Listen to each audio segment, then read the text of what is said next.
You're here to learn, hopefully, get inspired. You use the Kinder's dye? That's the best tasting dye I've seen. It's the best tasting dye in the world. Barbecue dye. Good stuff. Yeah. We're right on the barbecue and everything. Yeah, absolutely. All right, so we have Jim here from Cocoon Blanks. Has anyone ever seen a Cocoon Blank? Whole table of them. Whole table out there. Yes. Awesome blanks, so be sure and check them out.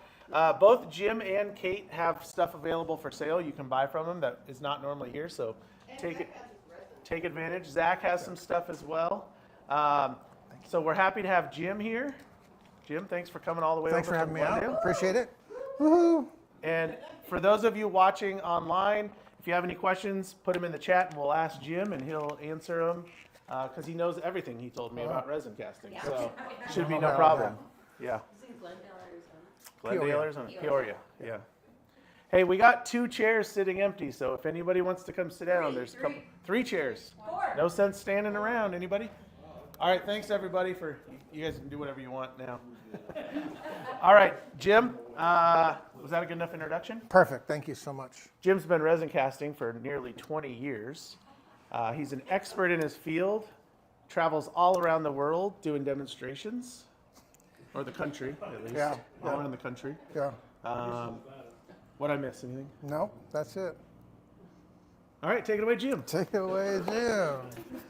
Okay, today I was going to cover like a basic resin casting, but how many in here resin cast currently? Not everybody. Okay, so we'll keep it basic. If you have other questions as I'm going through this, let me know.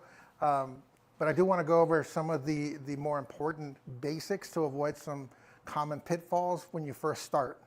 So we're going to be talking about a urethane resin, Alumite Clear Slow. Clear Slow is our preferred resin because it has a longer open time, but it's not super long like epoxy, right? So if you want to get good swirls, you still have enough time for it to kind of heat up and thicken, and you get really good color separation. It's very moisture sensitive, so don't add anything that's got water in it into your resin because you'll get bubbles, it'll be real cloudy. Some dyes are water-based, and they'll cause some problems. It'll foam up and really cause an issue. Alcohol inks are okay to use in moderation, so just keep in mind if you want to use alcohol inks because they got some cool colors that maybe Alumilite doesn't have. But if you put too much in there, it will cause it to foam. So just keep that in mind. The regular clear has about a 5-minute open time, which is probably okay to use if you live in a colder climate like Maine. But in Arizona, especially in the summertime, that 5-minute open time is like 45 seconds. I mean, it's just non-existent, right? Yeah, that's true. So we're fortunate. We keep our casting area air conditioned in the summertime. That's the only way we're able to cast. You can put, if you have like a mini fridge outside, you can put these small bottles in the refrigerator in the summertime to help keep the open time where it needs to be. So just keep that in mind. You want to be very accurate in the way that you measure. The blocks we use are a bit bigger, so we pour in ounces, not grams. But if you're pouring a smaller amount, you want to be pretty precise on the measurements. If you're doing a bigger pour, I'll say even 15 or 20 ounces, you don't have to be as precise. As long as you have a little bit more part A than part B, you'll be fine. So that's kind of helpful. When we first started, we were trying to get it like precise all the time, and that took more time than it really needs to take. So we try to avoid that now. Mold release spray is important. If you're casting in PVC pipe especially, I don't know if any of you have done that and not sprayed it. You either got to turn it off or throw it in the trash can because it's not coming out. Just so you know, if you have a really good vice grip and a dowel, you can get it out. I couldn't swing the hammer hard enough to get it out. I tried. So the other thing for Alumilite, and you'll see a lot of people will try to avoid creating bubbles. It's going in the pressure pot. It doesn't matter how many bubbles you create, as long as you get it in time before it sets up and get the pressure to, they say 40. I always go 60 in my pressure pots. I've got these California air tool pots. They're rated up to 60 or 80, I think. And that allows for any leakage. So mine aren't perfectly sealed. I'll put them up to 60 or 80, and in the morning they're down to 20, which, you know, that's not ideal. But as long as they're above 40 or 50 for that initial cure time, the 2 to 4 hours, you should be fine. Be sure you have a good compressor. It does at least 50 to 60 pounds. So make sure we get that, you know, quickly up to pressure. If you get something in the pot late and you're not prepared, meaning like, oh shoot, I forgot to unscrew the things, and then you look in there and you forgot to take a mold out, and then the thing's not turned on, your 12 minutes shrinks pretty quick, and then you're stuck with them. Who's done that? I mean, more than once. 12 minutes is Not weekly. safe time to get into the pot? It depends on starting temperature. So if you're starting like room temperature 70 degrees, yeah, 10 to 12 minutes is pretty good. If you're starting at 85 degrees, that shrinks it because you're starting at 85. So when it says you got 30 minutes working time, It depends on the starting temperature of the resin. when say you're 70, and on the bottle it says, 30-minute working time, you gotta get that in within 12 so it'll have time to, Well, so it's not setting up when you put it in the pot. I mean, if you had 30 minutes, I would think you'd want to be done within 20 to 25 minutes. This gives us 12 minutes. I never really kept track of the time because we're usually pouring 2 big blocks at a time. And by the time we're done mixing and getting everything, you know, set up, it's already ready to pour. So the 12-minute open time for us is pretty accurate from the time we start mixing till the time it has to go in the pot. After that 2-hour cure, can you, I leave mine in overnight. Can you pull it after 2 hours, pull that mold out, set it aside to Sure. air cure the rest of the time and throw something else in that? Yeah. Yeah, so that's typically what we do if we're doing a high volume session, let's say on a Saturday, we want to do 3 or 4 rounds. Yeah, after 2 hours, we'll take them out, we'll even pop them out of the mold and just set them on the table saw. I mean, they're cured for all intents and purposes. They're not as hard as they're going to get necessarily, but if you set them on a flat surface, you'll be fine. For like 4 or 5 days before you try to turn it. Yeah. You can let them cure. I think the cure time's 7 days, or you can put it in the oven for 24 hours at 140. Or in the summer, just leave them in the garage. Or throw them out. Throw them Might be outside. too hot. Yeah, it'll be fine. Sure.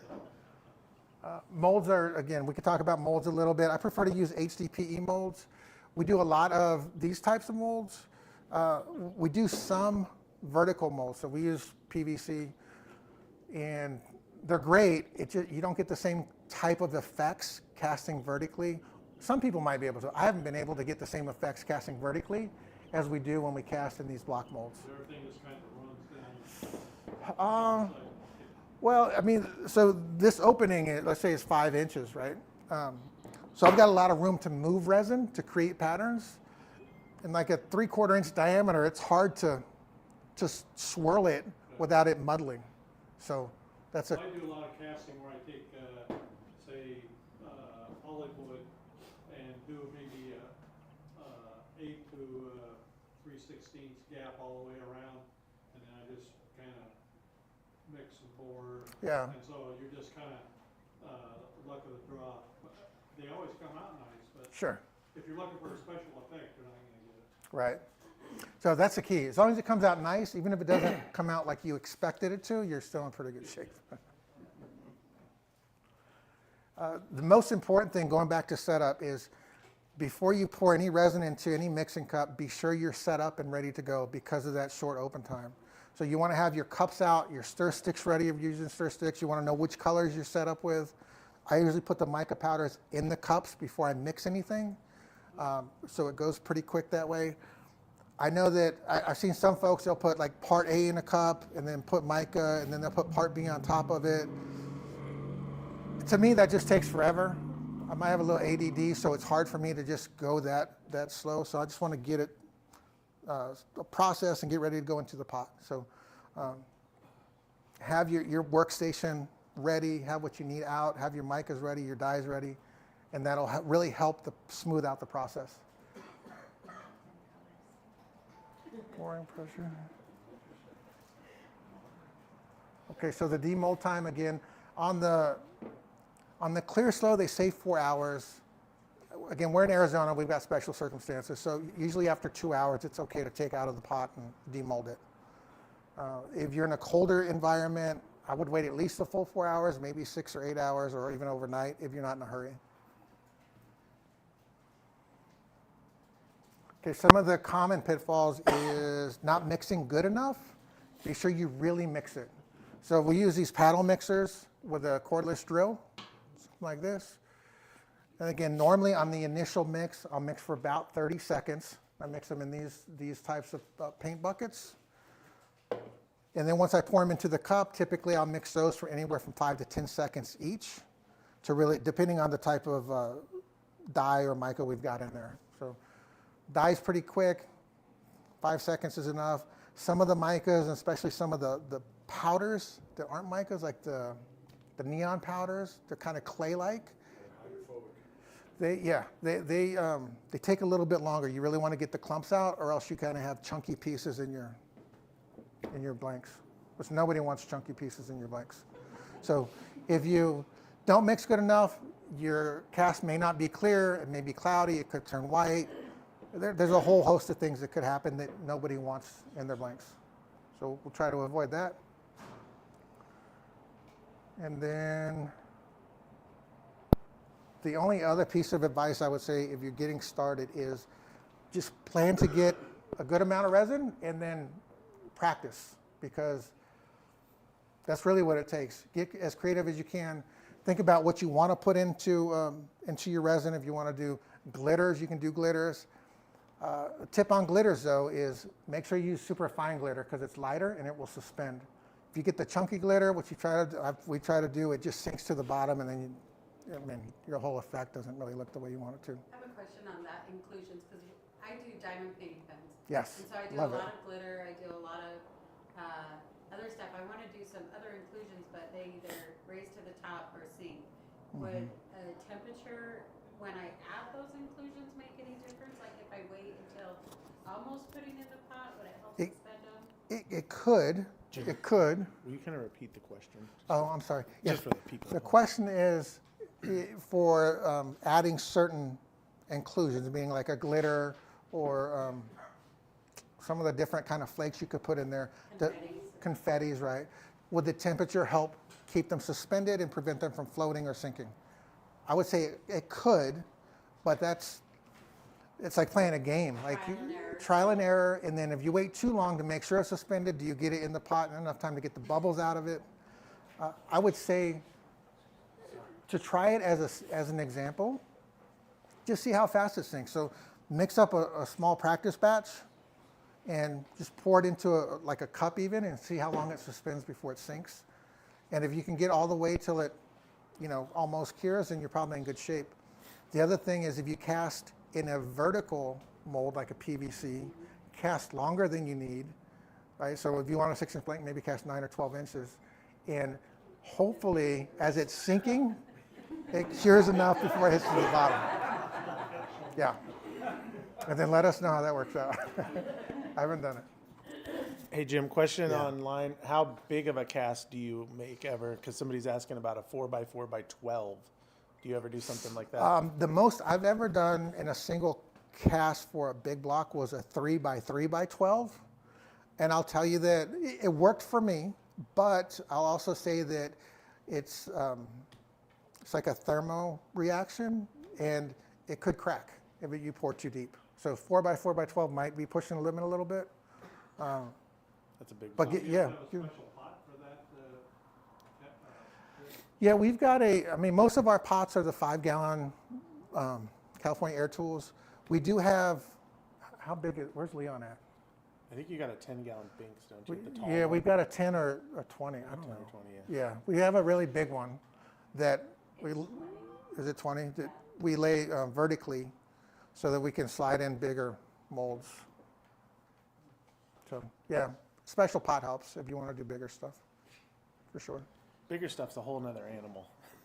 Bigger stuff is a whole nother animal. Okay, so,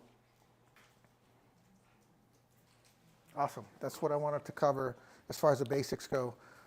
We're going to make 2 blocks today. I'm just going to show you how we typically do multiple blocks at a time. We're going to mix it all together in 2 different buckets, 2 different batches, but we'll do it at the same time. And I'm only doing 3 colors per block. No, maybe 4, because we'll add some white dye or black dye. And, what's that? Just gonna move this until you need it. Oh, cool, thanks. So we're doing, what are we doing today? We're doing a purple, green, and a ghost green. I thought that was gold. It's okay. And then we'll add a little bit of black dye. If you're not familiar with the ghost or interference colors, they're awesome.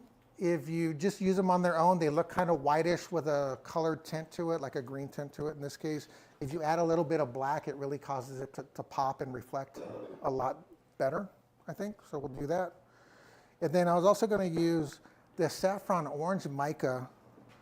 But the other thing you can do with these micas is you can add a little bit of liquid dye. So we're going to add a little bit of red aluminite dye to it and give it hopefully like a deep sunset-y look color to it with some turquoise and some white.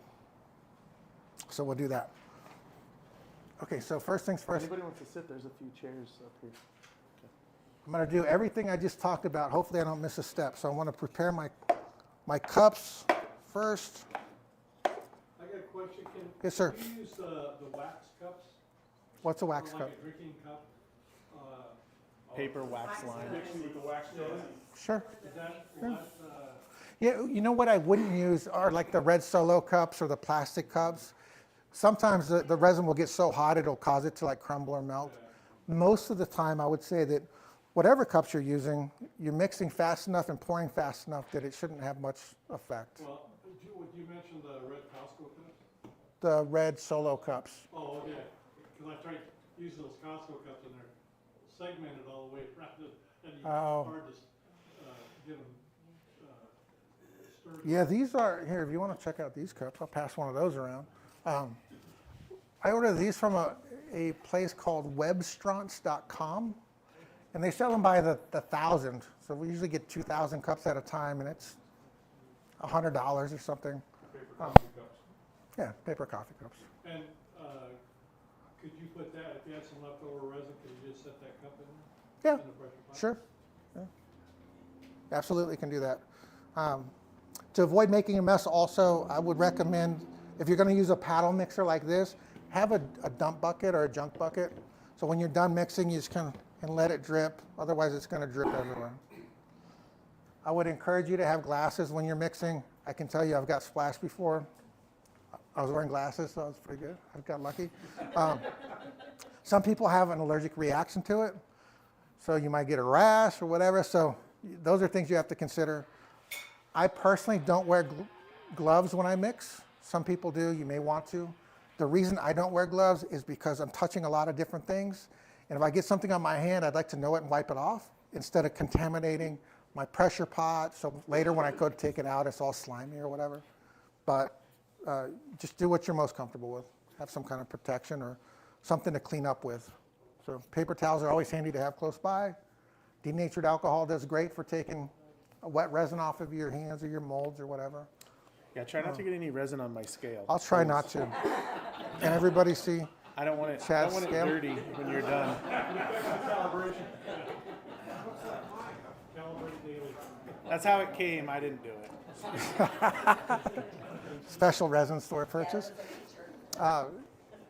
So little tip for you guys that use this type of a scale, because it will look like this sooner or later unless you clean it after every use. But if you put a piece of like packaging tape over at least the digital stuff, the readout, you can change it every once in a while. That's the only Chad, reason you can still see it. I think I you already forgot to took it off. replace it. I didn't replace it. Dan says use a gallon, so We're also. Oh, look, look at that. Yeah, Yeah, that- I do tape them, but it's probably been removed, so. Saran wrap works well also. Right, yeah. Okay, I see a heat gun out or a thermostat gun. You may want to use one of these, especially if you're starting out. You want to be sure it's the right temperature to pour. I believe the standard kind of temperature is 95 plus degrees if you want pretty decent color separation. You can usually tell from just feeling the cups if they're getting warm. So if you don't have one of these, they're not super important or critical. Okay. Sorry, guys. Stuff in here. When you're talking work time, is there a temperature associated with when you should be getting it in the pot? Not necessarily. So there's a temperature on when you should pour it, depending on the effect you want to go for. So let's say you pour it at 95 degrees or 100 degrees. As soon as you're done pouring it, put it in the pot. You don't have to wait any longer. If I forget to set a timer, if I check my temperature, is there a, oh shoot, it needs to be in the pot now, I need to hurry? I always put it in, even when I screw up. And the true test is when you take them out and then cut into them. So I put them in the pot a little late sometimes and take them out, and they're like, oh, it doesn't look bad. But the second you cut it, you're going to get all kinds of little white dust-filled bubbles on the inside, and that tells you didn't get it in time. Do you have measuring spoons, Chad? Or no? No, never mind. I'm good here. All right, here we go. Jim asked if I had measuring spoons. Okay, we're gonna Zach cast. said he's buying. We're gonna set cast before like he Chad. leaves. Wow. It's like seasoning a brisket. Just Hey, art is done in different ways. You I know. Some know. people measure it, Listen. some people don't. so. The other thing too is don't be too conservative with how you put your micas in.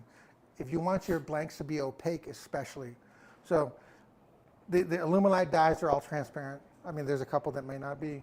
If you use a white dye, it'll keep it opaque. You can mix white dye with the other colored dyes and make your own colors. With the micas, the test is when you're mixing it, if you pull the stick out and you can't see the wood of your mixer, then it's probably good enough. So if you don't use enough, then you got to back paint the hole after you drill it, or you're going to see the brass tube, which I don't know if anybody likes the brass tube look. I'm not a fan, but some people do. Sometimes it's a good effect. Sometimes it is a good effect. Okay, so normally I would use, I think, half a tablespoon-ish for, Inch and a half stick. yeah, something like that. That's about good. right. Yeah, whatever. So I'm going to get these cups ready before I mix so that I've got plenty of time. I like that idea. Normally I wait till everything's in and then I'm fighting to get all the Yeah. mica powders in and stirred. So you put this in first, and then I'll tell you something else that I don't see people do things a lot of different ways, but you see people cast and they've got 12 different cups and they got 12 different stir sticks and they're going like this because they don't want to mix the colors up. You don't need to do that. You need one stir stick, because when you wipe it off, even if I go from green to purple, and I always mix light to dark, but when I wipe it off and then mix it, it doesn't affect that next color at all by the little tiny 2 drops of green that are left. So that'll save you some time and stir sticks. You're pouring it together anyway. Yeah. Okay, we're good with that. And then this one, because there's one less mica color, I'm going to add even a little bit more mica per color. Another thing to consider is different brand micas might have different weights. So when you're mixing things, like if I use one brand of mica for blue and one for red, and the red is a heavier or thicker mica, and you're trying to get a good color swirl, sometimes you pull it out and it's like red's on the bottom and blue's on the top. That's never any fun. So try to use the same types of micas, or it just takes a little practice too to get familiar with them, and then you'll know that you might need to adjust the weights a little bit. Are those the candy ones? Yeah. Mostly, let me look. One's a P-Town subby. Oh, 2 are P-Town subby. 2 I'm using together. And then these 2 are eye candy, and this one's also a P-Town subby. Okay. So even on the dyes, I'm going to put them in the cup first. I don't always do that, but So you're doing 7 colors, Jim? no, I'm doing a 4 color and a 3 color. 4 color and a 3 color. You use the Illuminate dyes, is there a limit to how much If you use I the think Illuminate there's a dyes, limit that you is there can a put limit? in that it doesn't affect the color much anymore. So it doesn't, like 3 or 4 drops isn't going to be much different than 5 or 6 drops. And it doesn't matter how much of that you put in, it's still going to be transparent. How fast does this come out, Chad? This is pretty Real slow. great. Love it. Give it a nice Love it. slow squeeze. I can't tell you're joking. Is it going to come pouring out? No, it's gonna come out. It's just Oh, there. So Oh, that's thick and nice. Yeah, that was good. That's nice. Yeah. Keep the whites a little slower. Zach warmed it up for you yesterday, so Good job, Zach. He is, That might be a little. That might be heavy, so the black might sink. Okay. do you want another cup? No, I'm good. We're gonna do it like I do in the shop. I'm just gonna go with it. design choice. See what happens. Okay, I've got 2 molds. I've already sprayed them with a mold release, so they come out super easy. You don't have to spray the HDPE molds every time.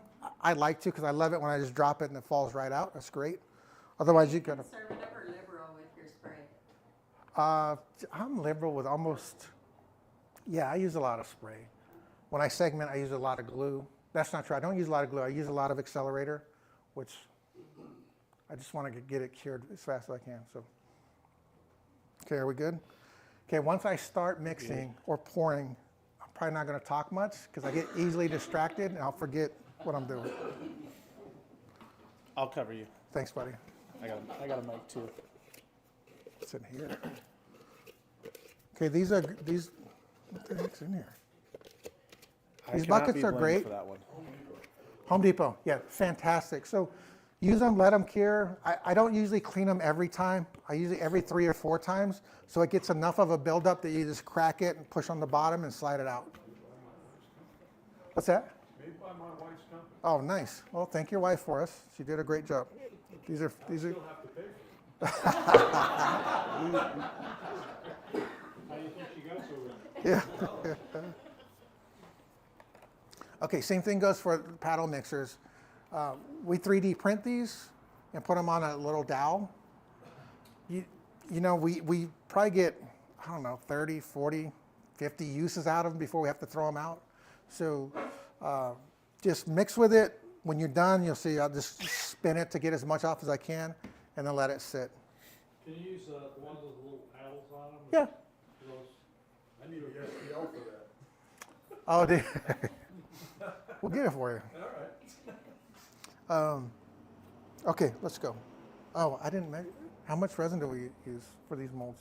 I think we were calling it 16. Do you know how big they are? They're 6.5, 6 by 5.5. 6 by 5.5. Okay. 6.5.5. Can you tell us what you're equationing? Let me do it first to make sure it comes out. You must work in finance. Okay, so the equation on Illuminlight's website is length times width times height times 0.54, which is accurate if you have 0 waste. So I like to pour them an inch because we're going to cut them, and then we're going to cut all 4 sides and have a nice looking blank, so there's going to be some waste. So what I'll tell you that the formula we use is length times width times height times 0.65, because I'm moving from this bucket to 3 different cups or 4 different cups, and then pouring all that into the mold. So I'm going to have waste here, and I'm going to have waste in each of these cups. It just doesn't come out. So that's the formula we use, 0.65. That's a good tip. So this says 21.45. Let's roll with it. So we're going to go 22-ish. Ish. Always round up so you can add ish to it. Yes. Jim, have you ever put your paddles into a mold and poured one as a bottle stopper? No. No. Thinking after you've used it 30 times. Yeah, there'll be air bubbles in the resin around the paddle. Okay, ounces. So we're going to do 11 part A and 11 part B. And we're going to do that twice, and I'm going to get room. Here we go.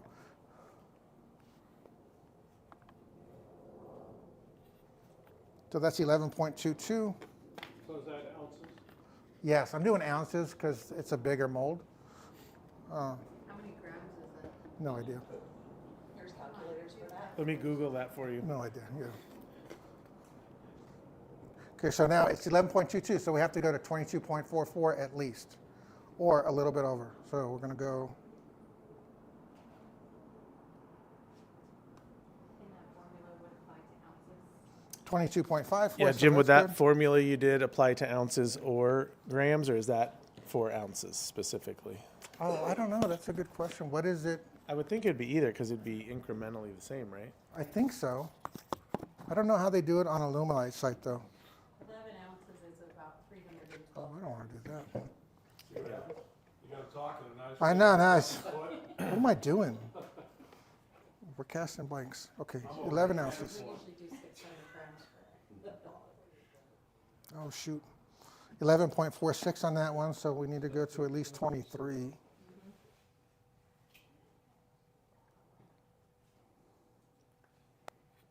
There we go, okay. So close these up. Hopefully you remember which cap goes on which. It's Chad's stuff, whatever. Okay, so here we go. See how they treat me?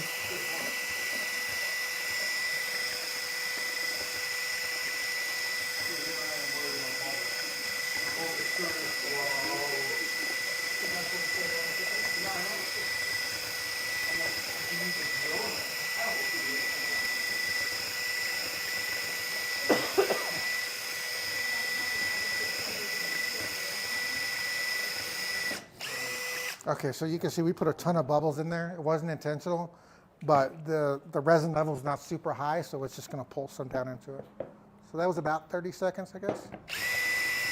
We'll do the same over here. Yeah, it's going to go pretty quick.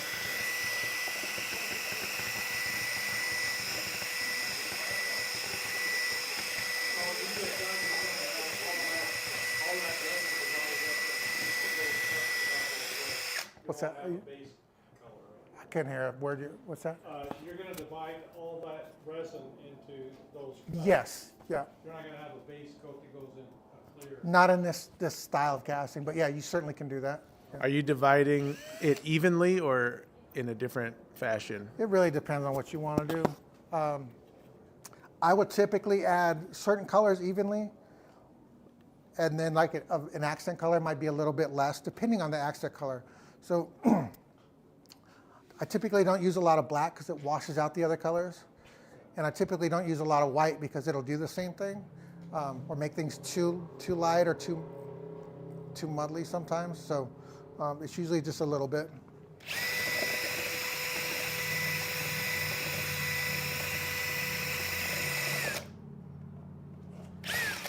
Move that out of the way.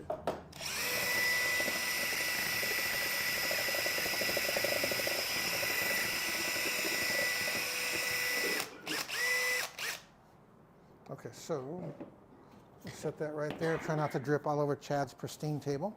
And we're gonna, Don't scratch okay, the table. I know, try not to. So if you can see, you see this? I'm mixing. Yeah, you're good. So I'm gonna add a little bit of black. That's enough. And then again, the black is also gonna complement this interference color or this ghost color. Do that. And then these are gonna be my primary colors. Again, it doesn't have to be exact, but yeah. So weird, I can see like the powder coming up and Uh-huh. like a weird steam. Okay, so that's going to be our first pour. Set that right there out of the way. And our second one, we got white, a little bit of white. These are going to be pretty full cups.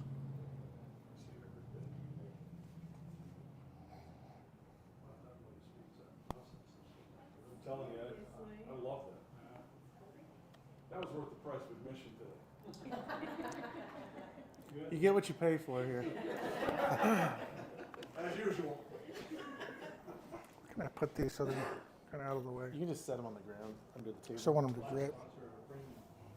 On the ground? Yeah, All right. because then they're covered. Okay, so mixing, if you're going to use a paddle mixer or even a stick, Remember, light to dark, just so you don't muddle the wrong way if you do muddle it a little bit. So we're going to do the ghost color.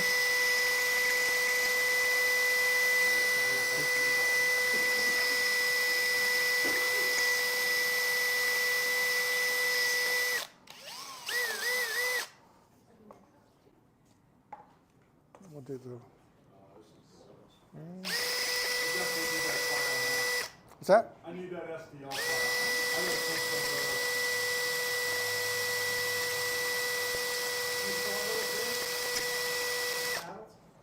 That's all Jim. He should sell them here, right? We'll talk to him about it. We'll figure it out.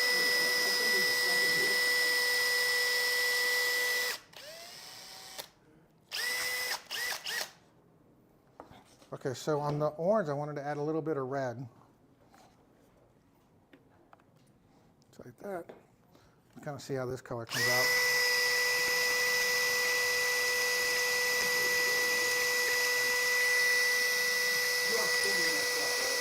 What's that? You're spinning the top? A little bit. It looks like it's moving. It does a little bit, and then I'll grab it and stop it.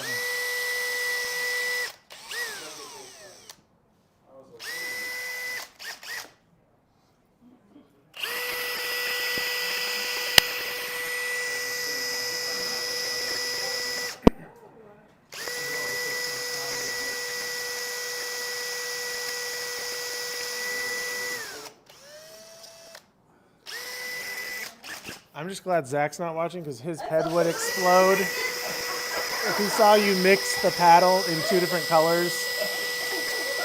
Like, it's a good thing he's outside. Boom. It just shows you there's like so many ways to do everything. There really is. And it doesn't mean one is right or wrong because Jim is an expert and Zach is an expert. Right. And they both make amazing stuff, but they do it totally different. Right. Now I'm more on Jim's team because I don't clean everything, you know. So I'm with you. But Figure that out.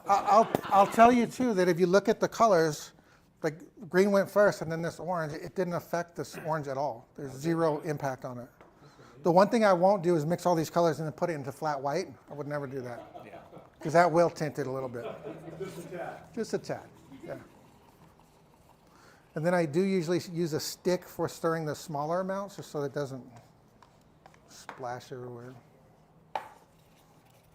You make bowls out of your waste bucket? I don't because there's bubbles in them. Yeah. Okay, here we go. Jim, are you going to be putting it in one pot or 2 pots? Will it fit in one? We could do it in one. Yeah. Do you want a rack? Well, you can Yeah. use that rack right there. Yeah. It's just shelves. As long as it's flat, it's good. It'll sit. Okay. Yeah. So I think it's like 80 degrees. Let's see. 77.7. So yeah, it's a little cool. It's on the cooler side.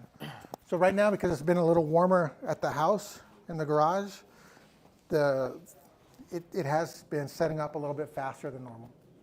But it's nice and cool in Chandler last night. Gilbert, my bad. It's close. You have to go a block over to this. Somebody online asked if we sell your paddles, and no, but we'll talk about it. Yeah, Not yet. not yet. Maybe by tomorrow morning. We'll be on the website this afternoon. Is it a Yeah. resin printed paddle or a PLA? PLA for the paddles, yeah. So you can just sell the file, yeah? Yeah. You gotta talk to Leon's in charge of files. I don't know where Leon's File. at. You could do that G and be a little bit more stirred. Say that again? Do it Pat G. I don't know what that is. It's a different filament. Okay. And it'll last longer. Okay. So are you waiting for a time or a temperature on this? I'm just waiting for it to feel warm. Feel warm? Okay. So is that important to do a temp check on it before? I really like, unless I'm trying to have something blend a little bit, I really do like color separation. So I'll wait for it to feel a little bit warmer, to be closer to 95 or 100 before I pour it in. We do have some styles of blanks that we intentionally kind of blend together. So, and there's different ways to pour. So while we're waiting for this, what I could tell you about pouring is if you have colors that you want to pour in, even if you drizzle one at a time, If you start from up here, it's going to hit the bottom and curl. And you can actually see that in the pattern of the blanks. But if it's also not thick enough or hot enough, all that's going to do is cause it to muddle, blend the colors together. So the closer you are to the mold, you don't get as much splash on it, so it's not muddling quite as much. So lighter drizzles. If it gets thick and you can see it sticking on top and you want it to go deeper, then lift them up and really get some pressure down. Do you want to pass around a couple of your blocks that you have? Yeah, we Show can. that? Sure. Yeah. Do you want to go Rather grab than them? pass around, why don't we just have everybody go look at them after, Oh, if that's all right? look at Chad. Good looking out, buddy. Yeah. Then they Well- can buy them. It's just easier than keeping track. Are you about to pour? No. Because I'll charge your compressor when you're Oh, yeah. getting ready. What's Does it not at? hold air well. Oh, yeah, it doesn't, does it? Yeah, once I start pouring, we can do it. So it's still only at 8. What 80. size pressure tanks are those? These are 2.5 gallon.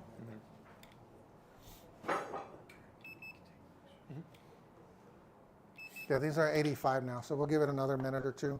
Any other questions while we're waiting? If you're pouring in a cold shop, like 35 to 15 degrees, Oh, If you're pouring at 35 to 15 degrees, can you heat your pressure pot? would that be okay, or would it still not set up right? well, I've never How would he know? experienced casting in such a hostile environment. That's crazy. Yeah, I could tell you before we had a temperature controlled shop that we, in the wintertime when it would get a little chilly, not what you're talking about, but still, 30s or 40s, yeah, we would use a little heater and Okay. kind of help it cure. So here's something else I'll tell you. I don't know if anyone else has tried this, but you know, we talk about the resin setting up as it gets hotter, it gets thicker. So we've done cold pours before where it comes right out of the refrigerator and it's whatever it is, 50 degrees or 60 degrees, mixed it and poured it right away when it was cold, and we still had great color separation. Yeah. So, and I think because when it's cold, it's a little thicker too, right? So if you get it in there and you don't have a lot of shaking or motion afterwards, it probably stays pretty. I don't know if that's the technical answer, but I could tell you our experience was we put it in cold and it came out like it normally does. Jim, somebody asked how long you mix each cup with the paddle for the colors. Typically for micas, it's about 10 seconds, more or less. And it also depends, I guess, on how many colors. Most of our blanks, I mean, we do some 2-color pours. We do a lot of 4 or 5-color pours. It's kind of our more common theme, 3 to 5, I guess. I've done a 12-color pour before. Depending on how you do it, it might look good. But if you use 12 different micas, one, it's hard to get 12 different colors that aren't just different shades. You do a lot of work for something that looks like it's got 4 colors in it. Honest truth, I mean. And then what are you rinsing the paddle in? Nothing. It's not rinsed, it's just spun and then let drip dry. And then I usually take it out and set it on a thin piece of HDPE so I can just pop it off. And I might scrape it with like a razor blade once it's dried, just to get the bottom piece off. Once it's dry, you just have a thicker paddle. You do, but once you pull it off of like the HDPE, the drip, it's got like some sharp white edges. Oh, yeah. So just pop those off and it's pretty good. You garden tool go around the edge. Yeah, something like that, yeah. And then sometimes if you don't get it, like my last mix of the day, I'll just leave like this so it'll get a drip, like a little bump on the side. So I just hit that on this sander, then blow it out, wipe it off with some denatured. Are we getting close or what's happening here? Gosh, bless. Yeah, hurry up. Let's go. You want me to charge it? Sure. Oh, that's not loud at all. I mean, it's not terrible. That's great.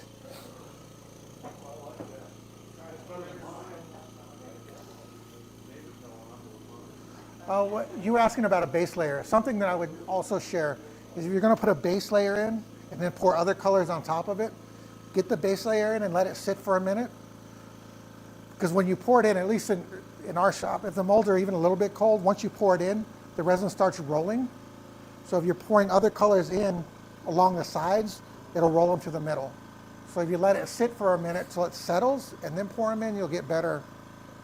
What's that? For your higher temperature, when you start mixing into a clear, get better separation. So the higher temperatures, if you're going to drop into a clear base, the issue with higher temperatures that we've had is that sometimes it will suspend and not go all the way down. So I'd still say it's probably around 95-ish to get a good. All right, let's just pour these. What do you guys think? Do it. So we're going to do, oh, we got white in here too. Okay, make sure if you're doing multiples, you got the right colors, so you don't want to screw that up. Okay, so here's what, can you guys see this? Can they see this? Yep. Okay. We'll try and get really good. These are like tighter swirls, and as it fills up more, it'll start to get more chunky swirls. Nice level table, right? Probably not.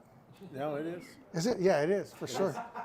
Okay, so see, that looks pretty cool, right? Yeah. So as I keep going, you'll see that it's starting to roll. Okay, so I got about half of each cup in. I'll put about half the white in. And we'll see if this white sinks or not. If it doesn't, when I pour the rest of the colors in, it should help push it to the bottom. It's gonna sink. See that? See that good? White's usually heavier because of the amount of pigment. Yeah.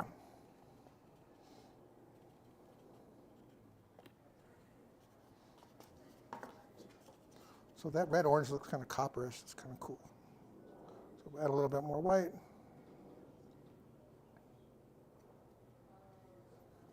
Oh, I spilled resin on your table, Chad. Rookie.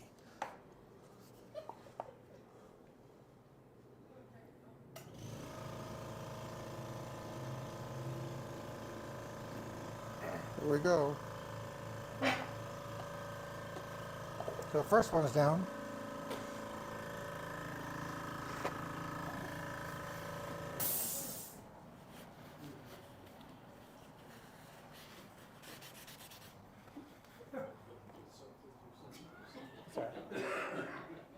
I'm not worried. Does it matter which way these go in? Nope.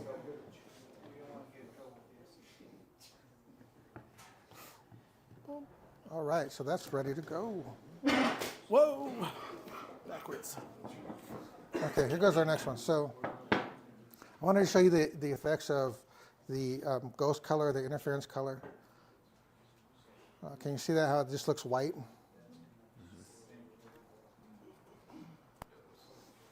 So when you add a darker pigment, black's probably the best for this effect. You can kind of see how the green really comes out of it. It starts to shine. Yeah. So we'll do.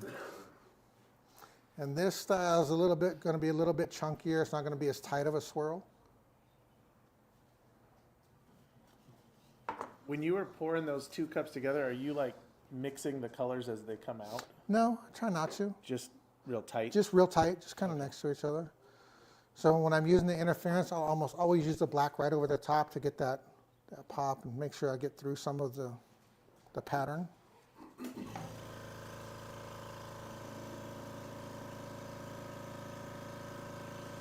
And you notice that I had purple on my left side and green on my right side, so I will switch sides just so one side's not more heavy to one color. That's a good tip. Looks like it's getting warm. Yeah, it's getting a little thick. So the higher you are up, that gives a thinner. I'm out of resin now, so it's very thin. But the higher I go up, the more gravity pulls it deeper to the bottom. Like it'll splash through the other resin. That's really what I want to get when it starts to get thick. Otherwise, it's just going to be a top layer of this stuff. You're like that guy that salts the steaks. And I'll bounce it off my elbow.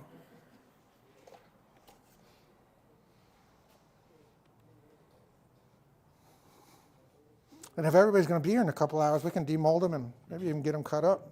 do you think, Chad? Yeah, absolutely. There you go. Do a raffle? Well, I was gonna say auction them off. yeah, we are going to do some raffles. While Jim's putting this in the pot, I'm going to give you guys a couple of things because we're going to move quickly to the next demo. After we're done with this one, if everybody wouldn't mind just stepping out back, we've got water and soda in the tub over here. We will have pizza around noonish after Kate's demo. And Jim, don't be nervous. It's okay. It's not. Is it flat? Yeah, there could be something in there. I don't know. But we do have to make a quick switch with the lathe and the table, so that's why I just would ask everybody to step out. And then feel free to look at all the stuff out back and then come on back in and we'll get started with the next one. Not quite yet. I'm not kicking you out. Get out. Yeah, so drinks and water outside. There is a restroom if anyone needs it. And then Jim will be around all day so you can check out his blanks. Get some of them if you want. And then we will cut these up if we can and raffle them. And if you didn't get a raffle ticket when you came in, make sure you see Tristan at the front door and get a raffle ticket because we are going to give away a couple prizes. And be sure and thank Rycon because they put in a $250 tool set for a raffle today, so that's pretty cool. All right, let's see if it works. Where's the navigation? Oh, there it is. Right there, from my face. Right here. This one. That's the gauge. I wasn't trying to rush you out, Jim. I just wanted to. See if it'll hold 100. No, let's not. We're gonna get the table cleaned up. All right, you're out of here.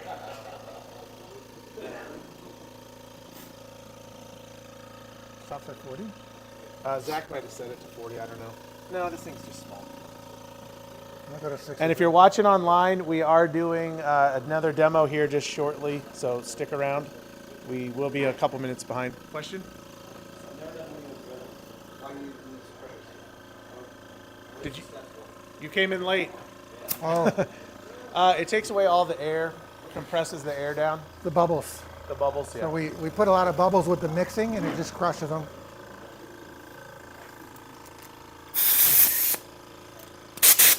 Okay, we're all set. All right. Well, before we let Jim go, any questions for him?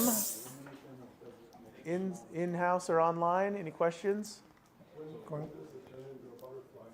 When does it turn into a butterfly? Yeah. So, A couple hours. so the question was, when does it turn into a butterfly? I'm assuming because Cocoon Blanks, right? So we came up with Cocoon Blanks as a name because before we did a lot of resin casting, we did a lot of segmenting. And segmented pen blanks look about as pretty as a cocoon before you turn them. And then after you turn them, they're really pretty. So that's a where good the name call. came from. That's a good name. Peoria, Arizona. Yeah. Jim, will you give everybody your website and Yes. social media and all that? Yes, we will. So www.cocoonblanks.com for our website. Although we don't have a ton of inventory on our website, on our Facebook page, it's Cocoon Blanks VIP group. That's where we do most of our blank drops. My wife, Jessie, is out there somewhere. She handles all the important stuff. So I just make the blanks. And then Instagram is cocoon_blanks. Awesome. I just do the easy part, the fun stuff. Yep. Yeah. All right. Well, thanks, All good? Jim. Thanks, guys. Appreciate you.